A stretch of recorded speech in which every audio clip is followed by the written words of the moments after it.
There's a whole moral construct that has gotten broken down. Misinterpretation of scripture, misinterpretation of how life works, of what capitalism really is, what socialism really is. And it's sanctified capitalism. It has a moral component to it. And so when you're leading in the community, you're leading in your family, you're leading in business, that does not mean you're a taker, that means you're a giver. And that's where everybody gets this flipped, that is throwing stones from the sidelines, throwing grenades from the sidelines. They've all got an opinion about, oh, that rich guy's evil, or wealth is evil, or whatever. When the reality is that there's a no higher percentage of evil wealthy people than there is evil poor people. It turns out evil is just evil. It turns out good is just good. Virtue is virtue. And it shows up in every demographic. But what happens with money is it magnifies the character qualities, good or bad, the junk in your life, the wonderful things in your life are all magnified with money. And so that's why we see someone has tremendous dysfunction. They get money, the dysfunction goes bananas. Sometimes we see pro athletes, misbehaving or something like that. What we don't focus on is all the pro athletes that don't misbehave. Right. That made a lot of money. Right. That had great character. Yeah, there's an old thing, Aristotle started it. The Australians call it tall poppy syndrome. And the idea is that when you're growing a poppy field, if a single plant sticks its head up above the other plants, it is robbing nutrients from the others and must be cut down. So it's the ultimate in socialism, right? Sure. Everything must be evened out. There must be an even thing. So don't stick your head up because we must take you out. Right. And so it's not a uniquely American thing, but Americans are really good at vilifying success and simultaneously aspiring to become successful. We want to teach our children to become successful, but boy, that guy across the lake who's got a big house over there, we just yell at him when we have a few too many beers, That's right. I mean, that kind of stuff. I did do that in college, by the way. But it's envy and jealousy, which are obviously not virtues that are at the core of that. And here's the irony. It violates common sense. Let's just talk about it for a second. Let's say that you got a guy over here who's got a car repair shop, and you go in there, and he fixes your car, and he walks out and you say, well, it took 5 minutes, man. And he goes, well, how much is it? And he goes, oh, no charge. You fixed my car, it took you 5 minutes, and there was no charge. And he goes, yeah, just remember me when you need some repairs and tell your friends. Sure. So what do? You remember him, and you tell some friends. Fast forward 25 years later, he's got a chain of these throughout the region, the Southeast, the Northeast, the Midwest, with his name on it, because he's trained every one of his mechanics and every one of his managers to serve people, not rip them off, be kind. So his virtue literally causes, because you go to a car repair shop and you get treated right, you found a unicorn. Oh, absolutely. Come on, Absolutely. You tell everybody, right? That's right. You put this on the billboard. Transversely, okay, but rich people are evil. So this guy, instead, let's take him and say he's evil, all right? You go in there, takes him 5 minutes, he puts no parts on it, he turns 2 screws, and he says, that'd be $400. Yeah, you get me once. Right. But not only am I not coming back, but I'm going to tell everybody I know to not come back. And then that guy goes out of business and he blames the economy. The economy's bad. I was in the wrong neighborhood. The people in this neighborhood they weren't good people. The president's policies messed me up. The stock market crashed and got me. No, you were a freaking crook and the marketplace took you out. Or you were virtuous and servants and the marketplace prospered you. So it's very difficult to become wealthy in business when you're a crook, because people tell everybody you'll get discovered. And statistically, this is not theory and this is not espousing an opinion. If you actually look at the data, in other words, facts, okay, at this moment in time, the little man, starting from nothing, has a higher likelihood of building wealth in America than in any other system, in any other history, in the entire history of humankind. That's kind of bizarre. But you tell me a place and or a time when the little man had fewer barriers to go become somebody. Because I grew up in a neighborhood where that's what we always said, the little man. The little man can't get ahead. You can't do nothing. You can't get ahead. The little man can't get ahead. Well, I got to tell you, man, when we can just turn on a computer and all of a sudden we have a podcast, Joe Rogan sells it for $100 million. Not a bad day, Joe. Right, well right. done. I'm proud of you, my man. There's cognitive dissonance. There's a disconnect in your psychology. You'd have to be a psychopath to be able to actually pull that off. Rabbi Daniel Lapin talks about that in his book, Thou Shalt Prosper. He talks about the 10 reasons that Jewish people have had a tendency to prosper. throughout time in almost any situation, in almost any culture. And one of the 10 reasons is that they believe the making of money to be inherently moral. And when you say it's inherently moral, and if you don't believe that, to work against yourself, it's cross purposes. If you think wealth is evil, if you think money in and of itself is evil, which it is actually an inanimate object, bricks are not evil, bricks are not good, right? It's immoral. If you believe that something's evil, to work towards it is just anti-human experience. You can't do it. Your probability of actually accomplishing that is very low. You have to believe that the story is, I'm helping people with a $10 book, a $20 book, and I made $20 and I helped one. If I help 1 million, I made 20 million. So who served more? You know, Bill Gates or the guy who's mad at him? Again, to quote Rabbi, he says, the economy is not cake, it's candles. When you chop up cake, you know, if I get a bigger piece, by definition, you get a smaller piece, or vice versa. When candles, if I light a candle, my candle's not diminished. I can light 200 candles off of it, and my light is still the same as it was. And that's actually how the economy works, more than cake and pies. But people who are in the wealth inequality movement, or the socialism mindset, or the hating on the rich mindset, they have a cake mentality. And what that amounts to is their critical thinking skills have led them to a wrong conclusion, because their critical thinking skills are broken. Well, there's a lot of intelligence around it, but there's not much wisdom.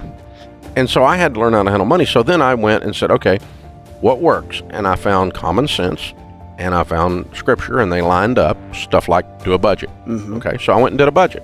It worked. And then I told some guy, I said, hey, I did a budget and it worked. And he said, will you show me how to do it? I said, sure. Show you how to do it.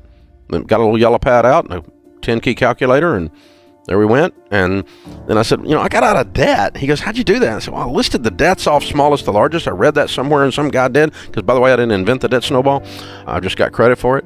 And it just worked, because once I paid off the little one, I kind of got some hope, and then I did another one, I got more hope, and then I did another one, I got more hope, and the hope kept growing, and as the hope grew, my intensity increased, and my speed through the debt and the math increased. And I said, this is what I did. And he goes, can I do that? And I said, yeah, I'll walk with you. Let's do this. Have a coffee on Friday mornings. I'll bust your chops if you're not doing it, man. Come on, I'll hold you accountable.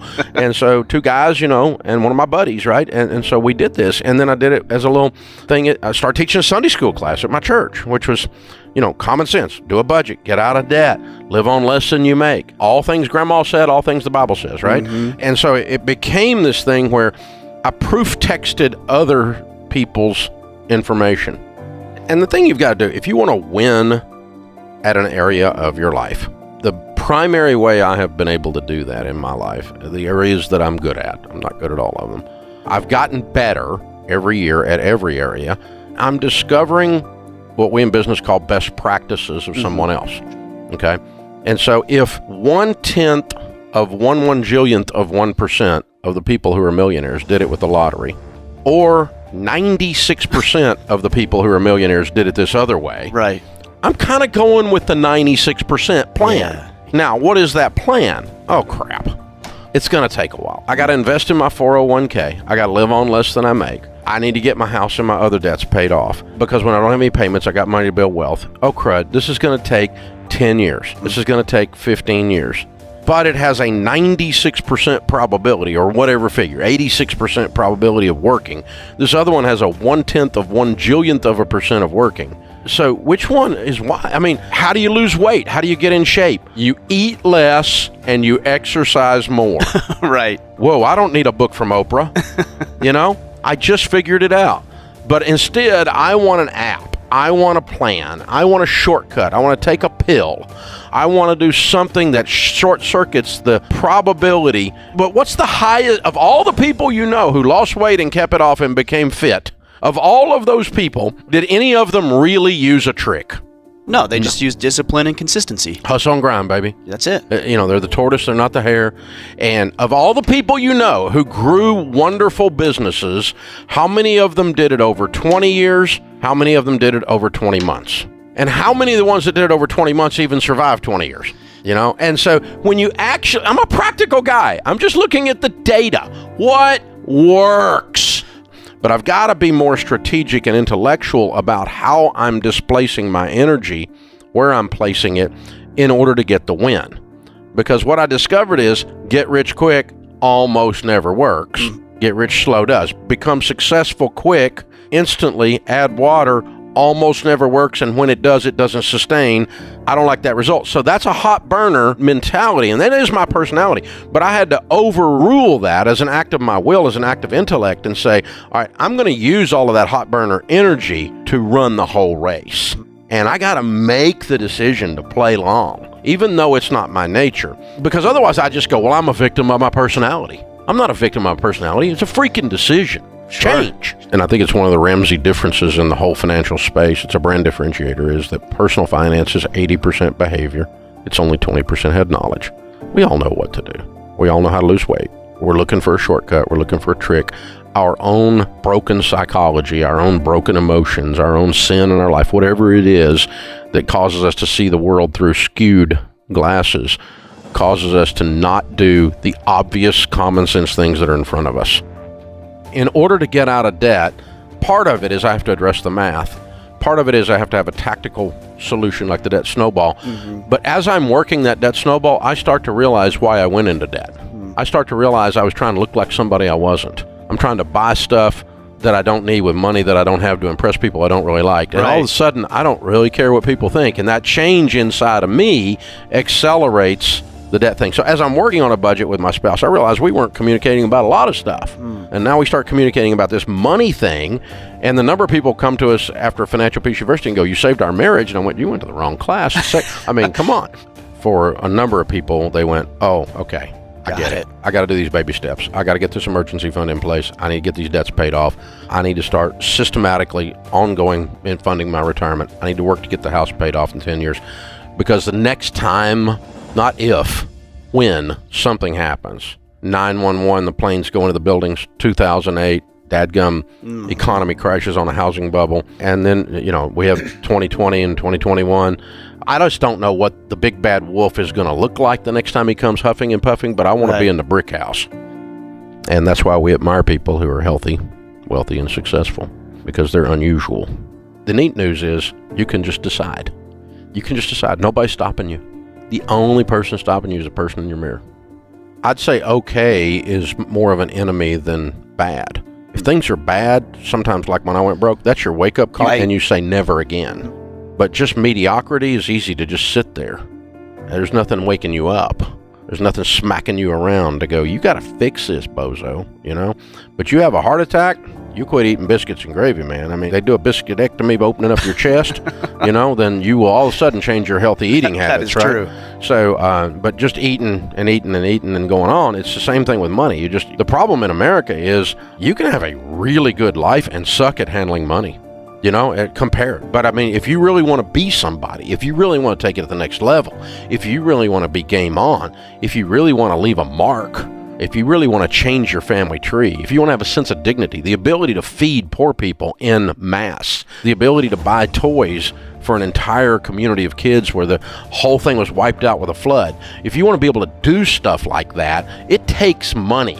And if you want to play at a level of greater joy, a level of greater enthusiasm, you got to pay a price to get there. You don't get to stand on the podium at the Super Bowl unless you have worked your butt off to get there and had everybody tell you you're doing it wrong the whole time, and still you're the one standing up there holding the trophy. Shut up. And let me go ahead and give you a clue. You need a bigger why than just, I want more stuff. There's nothing wrong with wanting more stuff. That's a first level thing, but you won't stay at it just to get a nicer car. You won't stay at it just to get a nicer house.